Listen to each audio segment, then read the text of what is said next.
April 22nd, 1915. Ypres Salient, Belgium. A German officer sat in his command post late that night. His hands still shook as he wrote in his journal. The words came out fast and messy. Wir haben heute nicht gegen gewöhnliche Soldaten gekämpft. Das waren Teufel in Khaki. In English, this means, we did not fight ordinary soldiers today. These were devils in khaki. This is the story of what happened when German forces first fought a new enemy at Ypres in April 1915. These German soldiers were not new to war. They had fought in brutal battles on both the Western Front and the Eastern Front. They had seen terrible things. They had survived when thousands of their friends had not. But on this day, they met an enemy that shocked them, an enemy they would come to fear more than any other force on the Western Front. That enemy was the Canadians. By the end of this story, you will understand exactly why that German officer wrote those words. You will understand why the name Canadier became a warning that German soldiers whispered to each other in their trenches for the rest of the war. The spring of 1915 was a dark time on the Western Front. The war had been going for 8 months. In that time, 650,000 men had been killed or wounded on both sides. That's more than the entire population of some cities, and for all that death, almost nothing had changed. The battle lines barely moved. Soldiers lived in muddy trenches that stretched from the English Channel all the way to Switzerland. They faced each other across a wasteland of barbed wire and shell holes called no man's land. The German High Command was desperate. They needed a big victory. They needed it fast. America might join the war soon. If that happened, Germany would face even more enemies. The generals looked at their maps and saw a weak spot. It was called the Ypres salient. A salient is a bulge in the battle lines. The Ypres salient stuck out 5 miles into German territory. It was like a thumb poking into their lines. German forces held 85% of Belgium. They wanted to push the Allies out of that last piece. If they could capture Ypres, they could reach the English Channel ports. That could change the entire war. On the left side of the Ypres salient stood the Canadian 1st Division. These were 18,000 men who had come from across the ocean. They had arrived in France just 2 months earlier, in February 1915. Most of them had never been in a real battle before, not as a Canadian unit fighting together. They were loggers and miners and farmers and factory workers. Many of them knew how to hunt. Many of them were tough from hard lives in a tough land. But they had zero combat experience as a fighting force. The British generals had put them in what they called a quiet sector. This was supposed to be a safe place for new troops to learn about trench life. The Canadians were positioned on the left flank of the Ypres salient. Things were usually calm there, or so everyone thought. The Germans looked at these Canadian soldiers and saw easy targets. German intelligence reports called them weekend soldiers. Some German officers laughed and said they were just farmers playing at war. After all, these were colonial troops, men from far away. The Germans had been professional soldiers for years. Many had served for 10 years or more. They thought this would be easy. But the Germans had a secret weapon. For months, their scientists had been working on something new, something that had never been used in war before. In the German trenches across from the French and Canadian positions, they had installed 5,730 metal cylinders. These cylinders held 168 tons of chlorine gas, poison gas. The plan was simple and terrible. When the wind was right, they would release the gas. It would float across no man's land like a deadly fog. It would flow into the Allied trenches. Men would choke and die. The trenches would be empty. Then German soldiers would walk across and take Ypres. The war would change forever.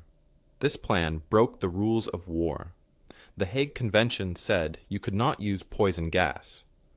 But the German commanders did not care. They were desperate. They had been waiting since April 15th for the perfect wind. Day after day, the wind blew the wrong way. But on April 22nd, the weather changed. That morning was beautiful. The temperature reached 60 degrees. The sun shone down on the trenches. A light breeze blew from the east, from the German lines toward the Allied lines. It was perfect. The Canadian soldiers had no idea what was coming. They wrote letters home. They cleaned their rifles. They talked about how the war was not so bad after all. Some German deserters had tried to warn the British about the gas, but the British High Command did not believe them. How could they? Poison gas seemed like something from a nightmare, not something real armies would use. At 5 o'clock that evening, everything changed. The Germans were about to unleash a weapon so horrible it would change warfare forever. And standing directly in its path were these young Canadian soldiers. These men who had never fought a real battle. These farmers and loggers that the Germans thought would run away at the first sign of danger. What happened in the next 72 hours would shock German commanders to their core. It would create a legend that would help define Canada as a nation. It would make German soldiers fear the sight of Canadian uniforms for the rest of the war. The Germans thought they knew what would happen when they released their poison gas. They were completely wrong. The Canadian soldiers at Ypres came from all across their vast country. When war broke out in August 1914, thousands of men rushed to join up. In the first month alone, 33,000 men volunteered. The Canadian government built a massive training camp called Valcartier in Quebec. They built it in just 3 weeks. It had to hold 32,000 men. By October 1914, these volunteers sailed across the Atlantic Ocean to England. They trained more on Salisbury Plain through the cold, wet winter. Then, in February 1915, they finally crossed the English Channel to France. These men were different from most European soldiers. They were not professional army men. They were loggers who cut down giant trees in British Columbia. They were miners who dug deep into the earth in Ontario. They were farmers who worked the flat prairies of Saskatchewan and Manitoba. They were factory workers from Montreal and Toronto. The average age was 26 years old. Most of them were strong from hard physical work. Many knew how to shoot because they hunted for food back home. About 70% had been born in Britain and moved to Canada. But now they wore Canadian uniforms. They fought under the Canadian flag. They were commanded by a British general named Lieutenant General Edwin Alderson, but they were a Canadian force. Their rifles were called Ross rifles. These guns would cause problems in the mud and dirt of trench fighting, but they were excellent for shooting accurately at long distances. The Canadians had trained hard with these rifles. They could hit targets far away. This skill would matter very soon. Across no man's land, the German soldiers were very different. They belonged to the German Fourth Army under Duke Albrecht of Württemberg. These men were veterans. They had fought at Mons. They had survived the First Battle of Ypres. Some had fought on the Eastern Front against Russia. Many had been soldiers for 5 to 10 years, before the war even started. They knew how to fight. They knew how to survive. They had spent 8 months in successful defensive warfare. They were confident, maybe too confident. The German soldiers looked at the Canadians and saw jokes. Their officers told them these were colonial troops, weekend soldiers, farmers playing dress-up. German intelligence reports said the Canadians would be easy to beat. The Germans had no respect for soldiers who came from so far away. They thought real soldiers came from Europe. They thought professional armies would always beat volunteer forces. They were about to learn a hard lesson. Behind the German line, something secret was happening. German scientists had created a terrible new weapon. It was chlorine gas. This gas was a yellow-green color. It was heavier than air, so it would sink down into trenches. When men breathed it in, it burned their eyes, their noses, their throats, and their lungs. It made them choke and drown in their own fluids. It was a horrible way to die. German soldiers had installed 5,530 metal cylinders in their trenches. These cylinders faced the French and Canadian lines. Inside them sat 168 tons of chlorine gas. The plan was to wait for the right wind. Then they would open the valves. The gas would float across no man's land. It would kill thousands of Allied soldiers. Then German troops would walk across and take the empty trenches. This broke the rules of war. The Hague Convention specifically banned poison gas, but German high command was desperate for a victory. They did not care about the rules anymore. From April 15th to April 21st, the wind blew the wrong direction. Day after day, German soldiers waited next to those cylinders. Day after day, the attack was delayed. The men grew nervous. Some wondered if this gas weapon would even work. Others worried about what would happen if the wind changed while the gas was coming out. Could it blow back on them? Meanwhile, the Canadians spent a quiet week in their trenches. They did normal soldier things. They went on patrols at night. They fixed broken parts of their trenches. They got used to life at the front. Many wrote letters home. They told their families that war was not as bad as they had feared. This sector was peaceful. Nothing much happened here. Some men even said they were bored. A few German soldiers deserted and came over to the Allied side. They tried to warn the British commanders. They said the Germans were planning to use poison gas, but the British generals didn't believe them. Poison gas seemed impossible. It seemed like something from a scary story, not real war. They ignored the warnings. On the morning of April 22nd, 1915, the weather was perfect. The sun shone bright in a clear blue sky.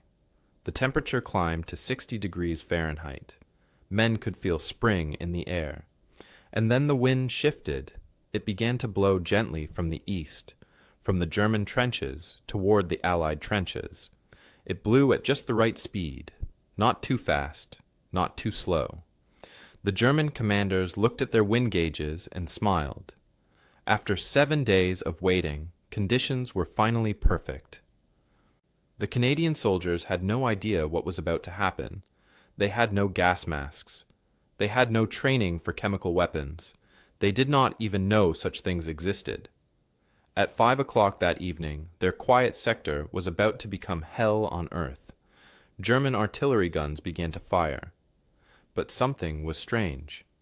The bombardment was lighter than usual. The explosion seemed almost gentle compared to normal artillery attacks. The Canadian and French soldiers in their trenches wondered what was happening. Why were the Germans shooting so few shells? It made no sense.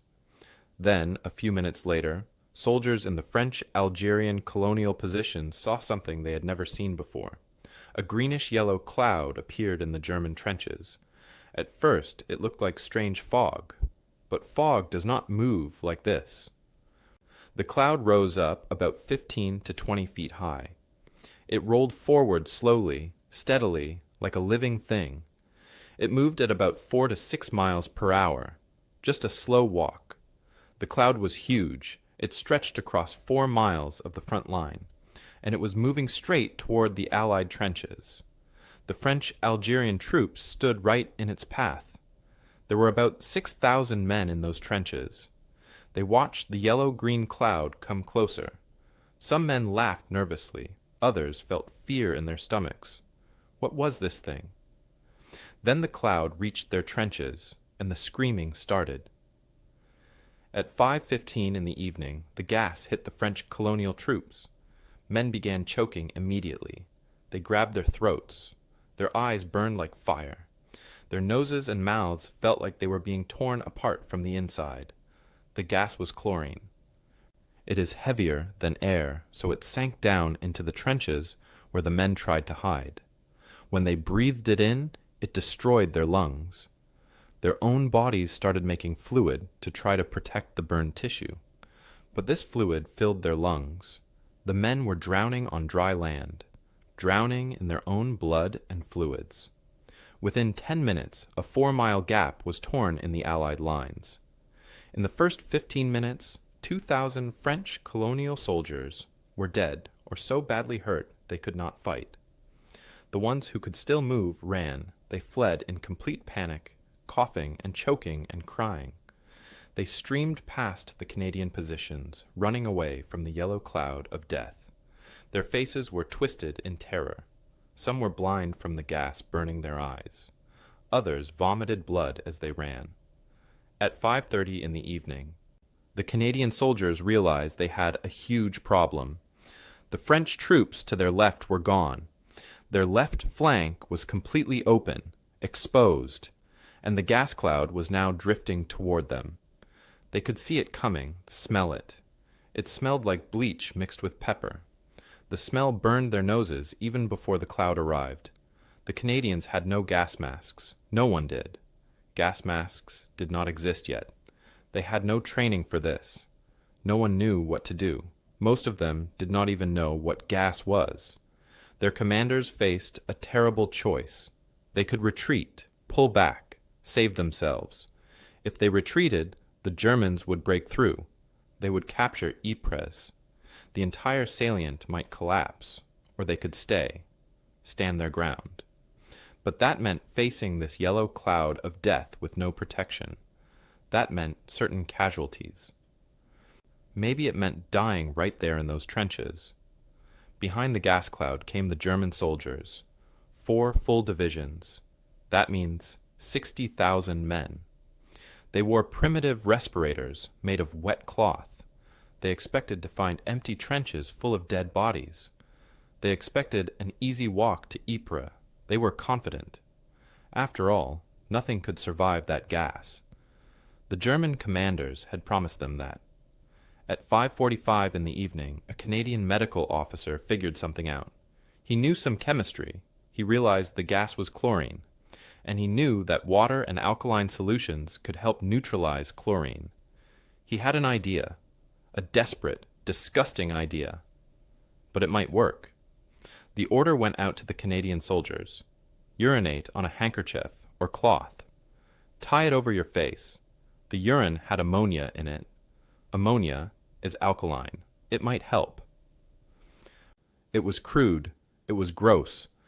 But it was all they had, so the Canadian soldiers did it. They peed on cloth and tied it over their mouths and noses. Their eyes were streaming with tears from the gas. They were gagging and coughing. Their lungs burned. But they stayed in their positions.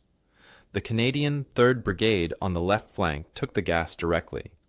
The cloud rolled over them. Men choked and gasped for air through their urine-soaked masks. But they did not run. At 6 o'clock in the evening, the German infantry came out of the gas cloud. They were ready to occupy empty trenches, ready to step over corpses. Instead, they saw something impossible.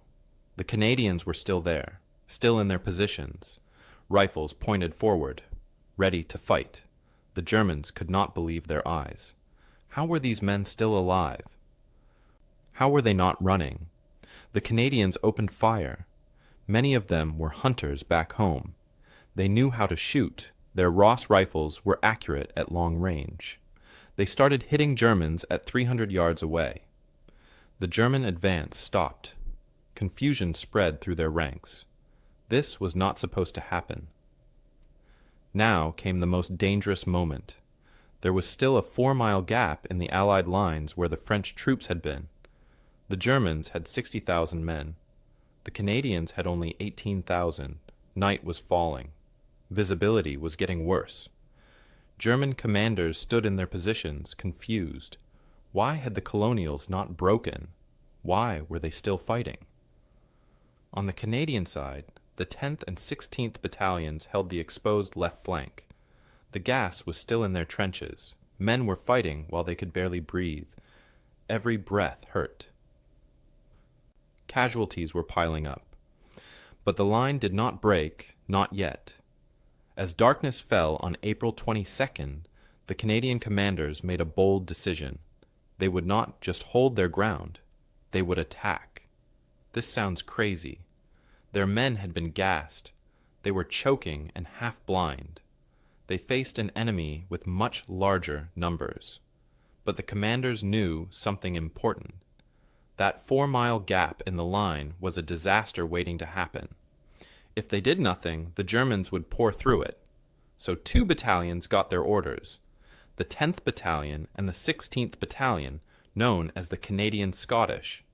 At 11:30 at night, they would attack. Their target was a place called Kitchener's Wood. This was a strategic position sitting right in the gap. The Germans held it with more than 2,000 soldiers who had dug in and set up machine guns. The Canadians had 800 men for the attack. They had no artillery support.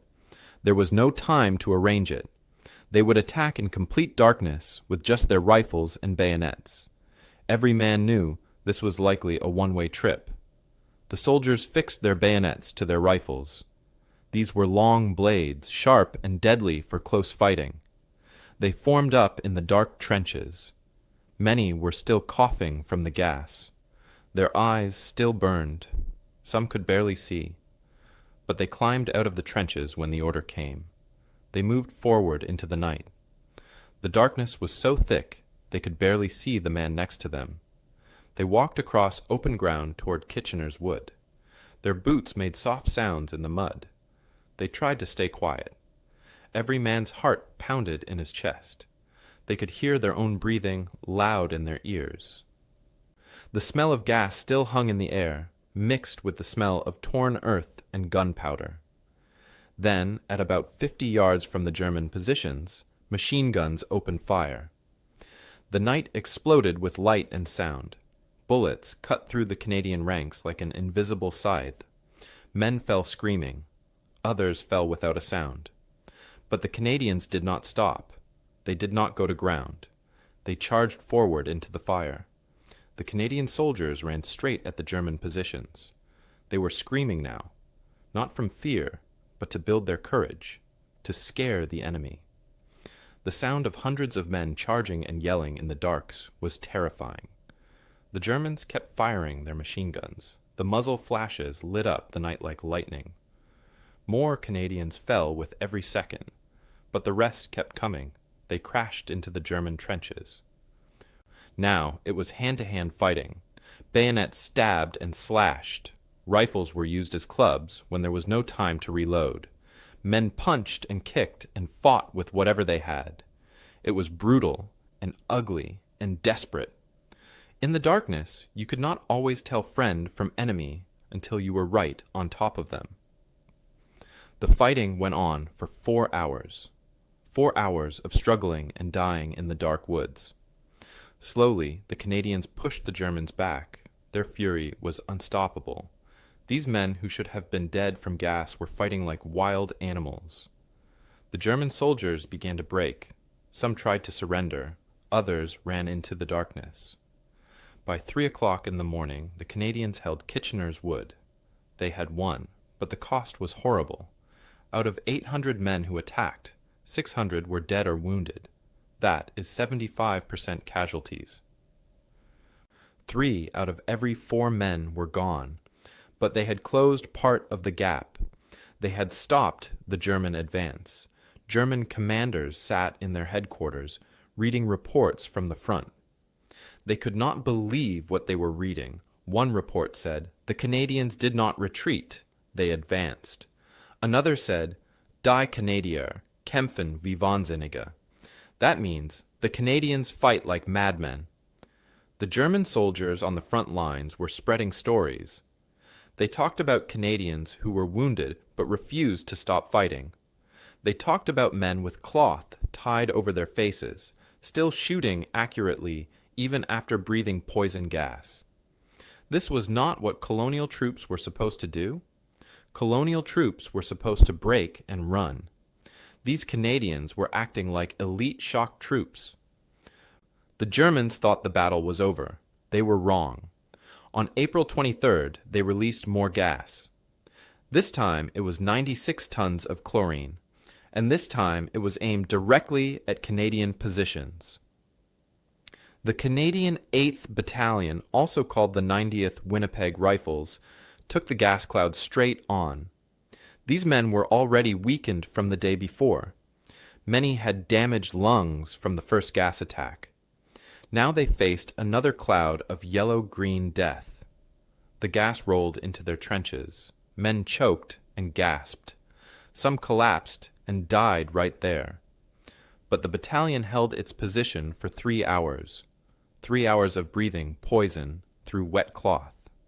3 hours of fighting while their lungs burned and filled with fluid.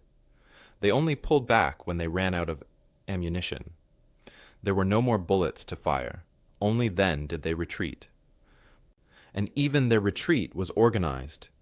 They fell back in formation, still ready to fight. They did not run in panic like so many other units had done. For 72 hours straight, the Canadians fought without rest. The line that should have needed 40,000 men to hold was being held by 18,000 Canadians, then 15,000, then 10,000 as casualties mounted. They had no reinforcements coming. British reserve troops were too far away. The Canadians would have to hold until April 25th when help could arrive. That meant 3 full days of continuous combat. German war diaries from those days tell the story. One officer wrote, "The Canadian resistance was extraordinarily stubborn." A German soldier wrote in his diary, "They came through gas that should have killed them. They fought like demons with cloth over their faces." These are not ordinary soldiers. Another account said, "We thought they would run like the French. They ran toward us." The German army was learning a hard lesson. These Canadians were not soft colonial troops. They were something else entirely, something dangerous, something to be feared. The German spring offensive at Ypres was supposed to be the blow that broke the Western Front wide open. Instead, it was a complete failure. The Ypres salient still stuck out into German lines like a thorn. The Germans had thrown thousands of men and their secret gas weapon at it. They had failed. This meant the Channel port stayed in Allied hands. It meant supplies could keep flowing from Britain to France. It meant the war would continue. The Germans were now locked into exactly what they feared most, a long war fighting on 2 fronts, against Russia in the east and France and Britain in the west. The failure at Ypres had another huge effect. British High Command realized that colonial troops could hold the most critical sectors. Before Ypres, generals thought colonial soldiers needed to be protected, kept in quiet areas, slowly introduced to real fighting. After Ypres, they wanted Canadians in the hard places, the places where the fighting was worst, because now they knew Canadians would not break. The gas attack changed warfare forever, but not in the way Germany hoped. Within weeks of the Ypres attack, Allied scientists were working day and night to create protection. By May 1915, just 1 month later, the first gas masks arrived at the front. They were simple at first, just cloth pads soaked in chemicals, but they worked better than urine-soaked rags. Over the next months and years, gas masks became more advanced. Soon, every soldier on both sides carried one. Chemical warfare became standard on the Western Front. Both sides developed new types of gas: chlorine, phosgene, mustard gas, each one more terrible than the last. The Germans had opened a door they could not close, but they never gained the advantage they wanted. Once both sides had gas and gas masks, it just made the war more horrible without changing who was winning. The Canadian reputation that was born at Ypres grew stronger with each battle. In June 1916, the Germans attacked again at a place called Mount Sorel, trying once more to push into the Ypres salient. The Canadians held. They took terrible casualties, but they held. Then they counterattacked and took back the ground they had lost. In September 1916, during the massive Battle of the Somme, Canadian forces broke through German lines at Courcelette. This was a place where British forces had been stopped cold. The Canadians went in and achieved what others could not. Then came April 1917 and the Battle of Vimy Ridge. This was a massive ridge that dominated the surrounding land. Whoever held it could see for miles. The French had tried to take it in 1915. They failed with terrible losses. The British tried in 1916. They also failed.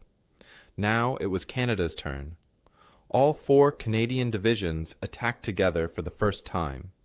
They had trained for months. They had built detailed models of the German positions. Every soldier knew exactly what he had to do. On April 9th, 1917, they attacked through snow and sleet. By April 12th, they held the entire ridge. What the French and British could not do in 2 years, the Canadians did in 4 days. The cost was high. 3,600 Canadians died, and 7,000 more were wounded. But Vimy Ridge would belong to Canada forever. In August 1918, during the final months of the war, came the Battle of Amiens. The Canadian Corps led the attack. They broke through German lines so completely that German General Erich Ludendorff called August 8th Der Schwarze Tag in German, the Black Day. It was the beginning of the end for Germany. The Canadian Corps just kept attacking day after day, breaking through positions that should have been unbreakable.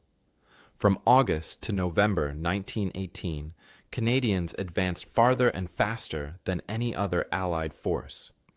The Germans changed how they thought about Canadian soldiers. German intelligence began tracking Canadian positions very carefully. When Canadians moved into a new sector, German commanders on the other side of no man's land immediately asked for more troops and more supplies. They knew hard fighting was coming. German soldiers developed what almost seemed like superstitions about Die Kanadier. Stories spread through German trenches, stories about Canadians fighting in ways that seemed impossible, about them being unstoppable once they started an attack. After the war, when German veterans wrote their memoirs, many said the same thing. They would rather face any other troops than Canadians. The numbers tell an amazing story. By 1918, the Canadian Corps had grown to 4 divisions, with about 100,000 combat troops. This was a small force compared to the British or French armies. But those 100,000 Canadians punched far above their weight. They suffered 60,000 killed and 172,000 wounded. This was the highest casualty percentage of any Dominion force in the war. They paid a terrible price, but they also achieved results that matched their losses. In the final 100 days of the war, from August to November 1918, Canadians captured more ground than any other Allied force. They took more than 50,000 German prisoners. That was 1/4 of all the prisoners taken by British forces in 1918. Back home in Canada, the government used the victory at Ypres for recruitment. Posters went up in cities and towns across the country. They told the story of the gas attack. They told how Canadians had held when others ran. Young men saw these posters and wanted to join. They wanted to be part of something that had proven itself. Enlistment numbers jumped after news of Ypres reached Canada. But more than recruitment, Ypres changed how Canadians saw themselves. Before the war, Canada was a British colony, a quiet country of farmers and resource workers. After Ypres, after Vimy, after Amiens, Canada was different. It had proven itself on the world stage. When the war ended and the Treaty of Versailles was signed in 1919, Canadian representatives signed it separately from Britain. Canada was becoming its own nation, no longer just a British colony. And it all started in those 3 days in April 1915, when untested colonial soldiers refused to break under poison gas. Behind the big numbers and the strategic victories were individual people. Each one had their own story. Each one faced death and made choices that determined whether they would see another sunrise. Some became heroes, some died forgotten. Some survived and carried their memories for the rest of their lives. Private Frederick Fisher was one of the heroes. He was part of the 13th Battalion, also called the Royal Highlanders of Canada. On April 23rd, when the second gas attack came, Fisher commanded a gun crew. They operated an 18-pounder artillery gun. This was a heavy weapon that could fire explosive shells at German positions. When the gas cloud rolled over their position, Fisher's entire crew was killed or disabled by the chlorine. But Fisher stayed at his gun. He kept loading shells and firing all by himself. He covered the Canadian withdrawal, giving other men time to pull back safely. He did this for hours while breathing poison gas. Finally, a German artillery shell hit his position. Frederick Fisher died there, alone at his gun. His body was never recovered. His name is carved on the Meenen Gate Memorial in Belgium, along with thousands of other Canadians who have no known grave. He was awarded the Victoria Cross, the highest military honor. He was 21 years old. Lieutenant Colonel Arthur Burchell commanded the 4th Battalion during the gas attack. When the chlorine cloud hit his section, Burchell refused to leave his post. He kept directing his men, organizing the defense, even as the gas burned his lungs and eyes. The gas damaged his eyes so badly that he went temporarily blind, but he continued commanding by voice alone, calling out orders that his men followed. Burchell survived the battle, but his lungs were destroyed. The army sent him home to Canada, but he never recovered. He struggled to breathe for the rest of his short life. In 1917, less than 2 years after Ypres, he died from respiratory complications caused by the gas. He was one of thousands who survived the battle but died slowly from what the gas had done to their bodies. In his letters home, Burchell wrote, "We held because to retreat would shame Canada." He believed holding that line was worth his life. On the German side was a young officer named Otto Dix. He was a lieutenant in the German army at Ypres. Years later, he would become one of Germany's most famous war artists. His paintings showed the horror of war in brutal detail. During the battle, Dix made sketches of what he saw. He drew the Canadian positions after the fighting. He drew the dead lying in no man's land. After the war, some of his most powerful paintings came from his memories of Ypres. In his memoir, he wrote about the Canadians. They should have broken. Any rational soldier would have broken. They didn't. Even decades later, the memory stayed with him. The image of men fighting through gas that should have killed them. Corporal Leo Clark was 22 years old at Ypres. He survived the gas attack with the 2nd Battalion. He kept fighting through the entire battle and lived through it. In September 1916, during another battle, Clark single-handedly captured a German trench. He killed 18 enemy soldiers and took more prisoners. For this action, he won the Victoria Cross, but his luck ran out 1 month later. In October 1916, at age 23, Leo Clark was killed in action. He is buried at Perron Road Cemetery in France. His gravestone lists his age as 23 and his Victoria Cross. He survived the impossible at Ypres, only to die in a later battle. Dorothy McMurray was a nurse in a Canadian field hospital. She was there when the first gas casualties arrived. No medical textbook told her how to help these men. There were no procedures, no equipment designed for chemical injuries. She and the other nurses did what they could with what they had. In her diary, McMurray wrote about the soldiers she treated. She said, "They couldn't breathe, but they wouldn't complain. They asked about their battalions, whether the line held, not about themselves." She watched young men die slowly, drowning in their own fluids. She held their hands when there was nothing else she could do. McMurray continued nursing until the war ended in 1918. The British government awarded her the Royal Red Cross Medal for her service. But she never forgot those first days after Ypres, when the gas victims came in and no one knew how to save them. Many German soldiers at Ypres were young men barely out of their teens.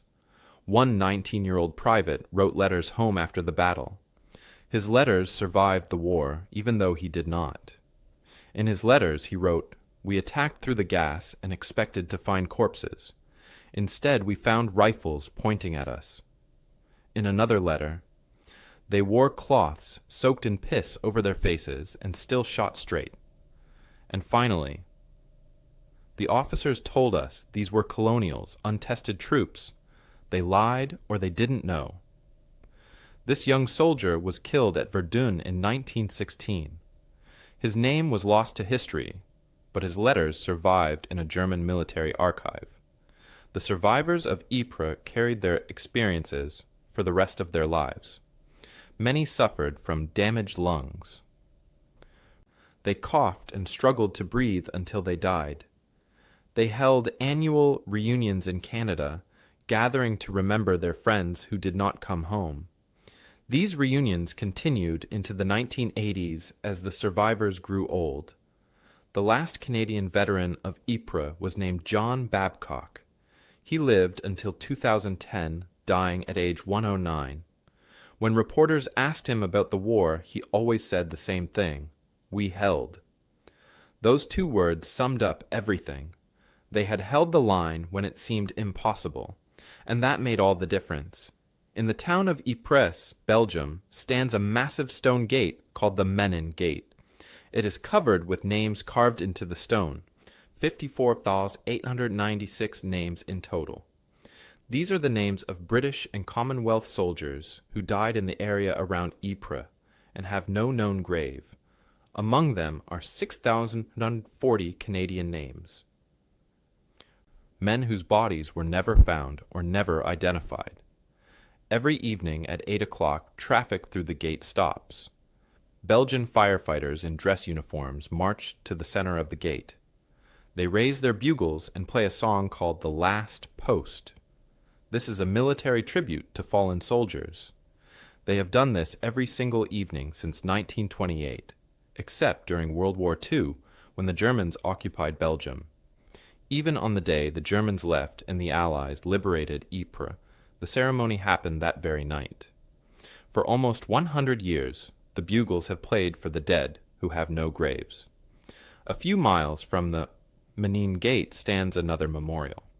It is at a place called St. Julien, also known as Vancouver Corner. This is where the Canadian line was during the gas attack. A tall stone column rises 36 feet into the air. On top stands the statue of a Canadian soldier. His head is bowed. His hands rest on his rifle, which is turned upside down, the way soldiers hold their rifles at military funerals. The statue looks out toward Kitchener's Wood, where 600 Canadians fell in a single night. The memorial has words carved into its base. This column marks the battlefield where 18,000 Canadians on April 22 and 24, 1915, met the first German gas attacks. The statue is called the Brooding Soldier. Even in stone, you can see the weight of memory on his shoulders.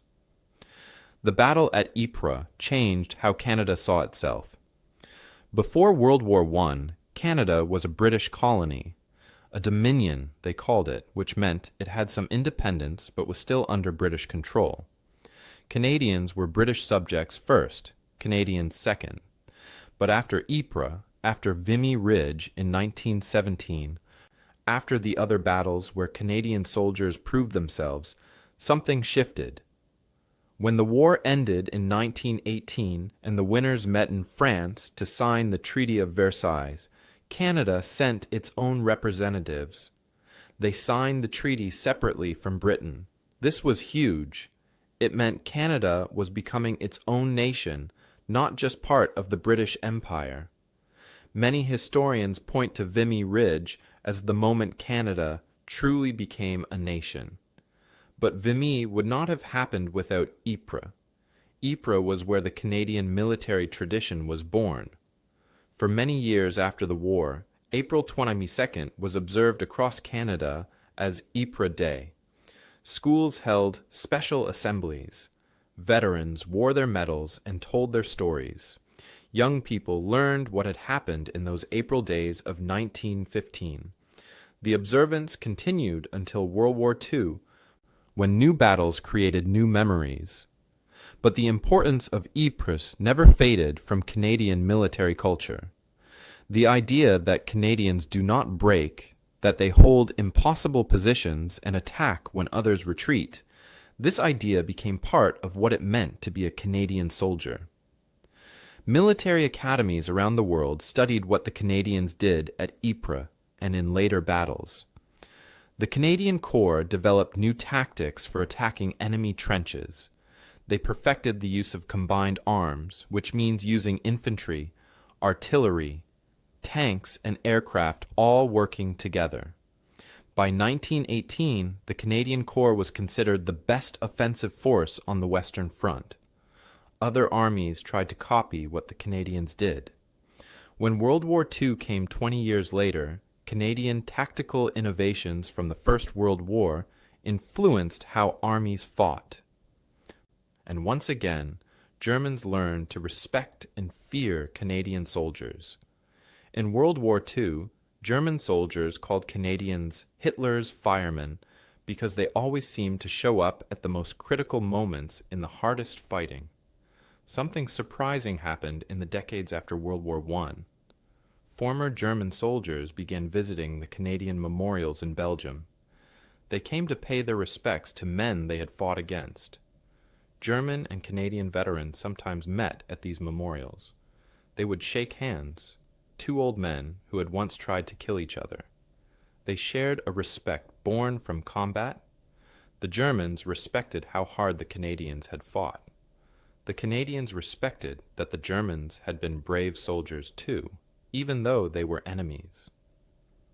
Starting in the 1970s, some memorial ceremonies included both German and Canadian veterans standing together, old enemies becoming friends in the places where they had fought. The German military kept detailed records during the war. These records show how the German army thought about Canadian soldiers. After April 1915, reports started using special terms to describe Canadians. They called them Sturmtruppen, which means storm troops or shock troops. This was a term of respect.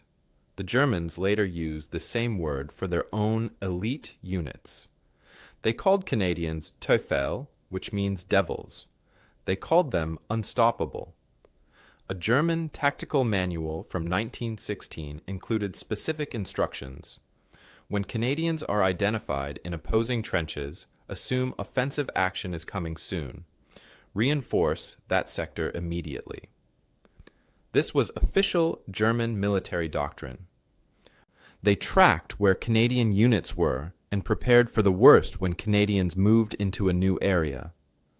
What does the story of Ypres teach us? It teaches us that training and equipment matter in war, but the will to fight matters more. It teaches us that troops from colonies, men who were looked down on by professional soldiers, could prove to be equal or even better fighters. It teaches us that new weapons like poison gas can backfire. The Germans thought gas would win them the war. Instead, it just made the war more horrible for everyone without giving Germany any lasting advantage. And maybe most importantly, it teaches us that the true measure of soldiers is not whether they retreat when things get bad. The true measure is whether they can be made to retreat at all. After the war, German General Erich Ludendorff wrote in his memoirs, I would never have believed that colonials, farmers, and loggers could fight like that. After Ypres, whenever Canadians entered the line, we knew hard fighting was ahead. They were the best troops the British had.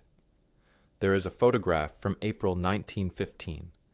It shows Canadian soldiers standing in a captured German trench just days after the gas attack. Their uniforms are stained yellow-green from the chlorine.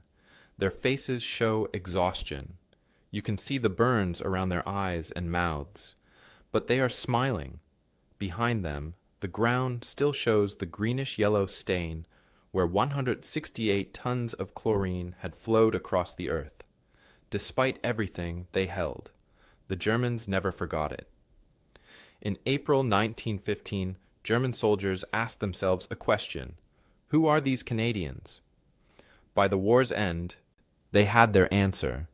The Canadians were soldiers who could not be broken, who would not retreat, who fought hardest when things looked worst.